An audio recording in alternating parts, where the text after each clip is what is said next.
My name's Nick Piggott and I'm the Project Director of Radio DNS Hybrid Radio. And the concept of hybrid radio is that we take your existing radio transmissions on FM or DAB or DAB+, and then we add alongside them using the internet metadata, things like logos and visual information.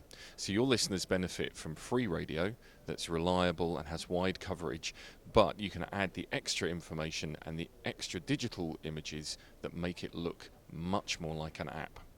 So this is an example of what we have in the car. Let me show you some of the devices that support Radio DNS Radio now. Our target is very much in the mobile space, both in mobile phones and in the car.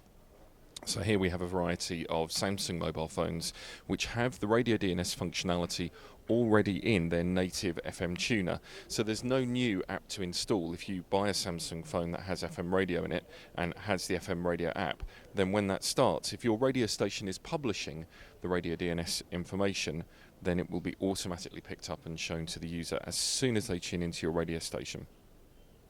One of the other things we can do is enable a switch between analog radio and internet streaming. So here we're listening to France Inter on 87.8. But if the signal gets bad, if I lose the FM signal or if I'm getting a poor reception, I can switch automatically to streaming that radio station, and that's now France Inter streaming. And then I can switch back again to FM radio if I want to go back. Over here we've got a car radio.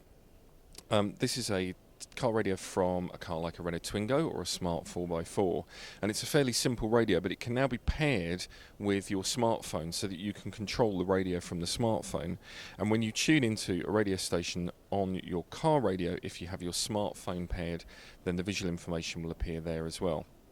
Here's an example of just how far you can go with hybrid radio. This is an application running on HTC One X, and this is showing FM radio stations here in Paris. All I've done is just scanned the FM band, and you can see for stations that aren't providing any extra data, it's just showing their frequency and their RDS station name.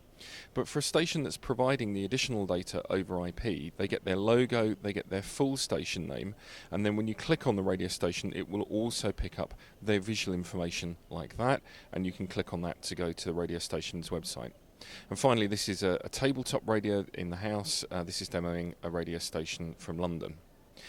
All of the Radio DNS technology is an open technology standard. It's free for you to implement. If you'd like to find out more about how you could use Radio DNS hybrid radio with your radio station, come and have a look at our website at radiodns.org.